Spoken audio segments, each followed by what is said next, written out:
Yes, it's been more than 24 hours. We all know Andrew Tate is arrested and we are all happy about it. Hooray! A teenage girl put Andrew Tate in jail with a pizza box. How funny is that? So instead of joining the hundreds of other YouTube commentators who covered the news, I want to make a short video on the recent Andrew Tate saga from a storytelling perspective and how damn good the story is. So while we are all celebrating an internet villain getting what he deserved, let's take a moment to think about how to write a perfect downfall of a villain or hero, but in this case, a villain.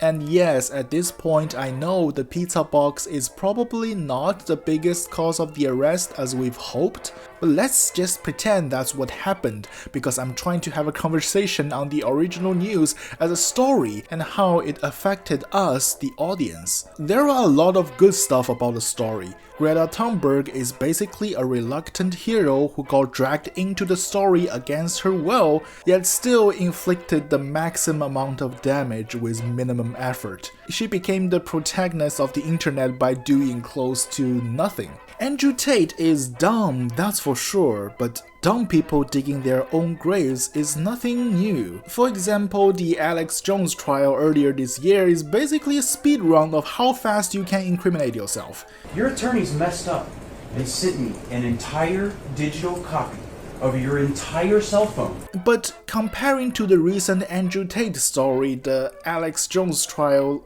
just lacked a certain punch, a certain spice, and what's lacking is irony. Andrew Tate as, let's say, a fictional character has some major characteristics. He's prideful, he's grandiose, he's outspoken, he's confrontational, he's also extremely crass and insensitive to other people. He's very sensitive to himself. These characteristics all contributed to his success as the king of toxic masculinity. A strong man who's escaped the matrix, who doesn't need to bow down to anyone. He also openly bragged about taking advantage of corruption, and he's able to use his wealth to make himself untouchable beyond the law. And also, I like Eastern Europe as a whole because corruption's far more accessible. I find it offensive that a police officer in England will stop me for speeding and then refuse to take a bribe. If you're a billionaire or if you're Boris Johnson, you can go to Epstein's Island, you can fucking throw parties during COVID, you can do whatever the fuck you want, right? So the whole idea of law and order is a lie. The whole idea of it's bullshit. It's just about if you're high enough, you can throw it all away. His audience looked up to him, admired him. Overall, in his own story, he is the hero, the cigar-smoking, bathrobe-wearing, sex-having demigod who can't be taken down.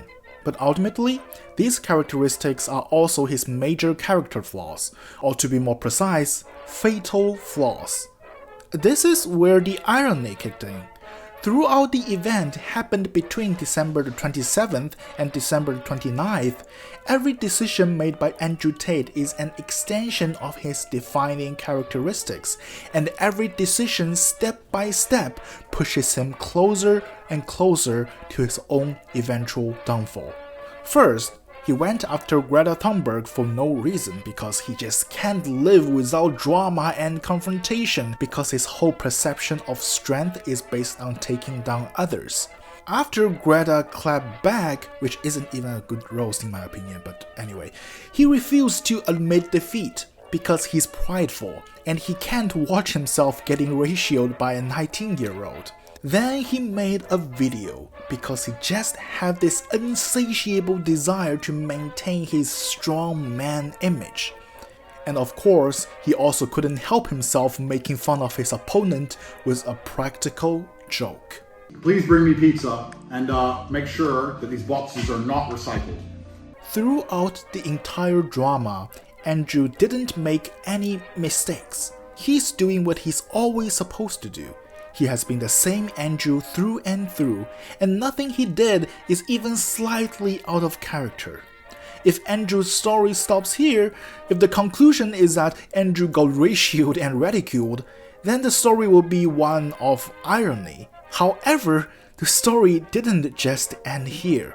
It was further elevated by an inexplicable coincidence. The pizza. The pizza he chose as a gag to bring down his opponent ended up giving off his location to the Romanian police. An untouchable, indomitable, strong man like Andrew Tate is brought down by a tiny pizza box. This is where the story stopped being just irony and became a cosmic irony, where everything seems so fated, so predetermined, so inescapable, where every flaw of our main character is brought under the spotlight and judged by the unwavering cosmos. And the cosmos says, I don't like you. Here's a pizza box in the right place at the right time. I know I sound pretty pretentious in that whole segment. It's because I'm trying to reframe Andrew's story as a hypothetical work of fiction. The same story structure can be used to tell tragedies of great heroes, or in reality, to tell great comedies of pathetic villains. That's also why, despite the fact that the pizza box theory was proven to be not true, people still grasp onto it, because the cosmic irony of Andrew Tate being taken down by a pizza box is just too gratifying and too good. And honestly, I don't really care what would happen to Andrew in real life, I just enjoy good stories. If you like stories, or especially if you like creating stories, I hope this video can give you some minor inspiration. This is probably the best legacy Andrew Tate is going to leave us.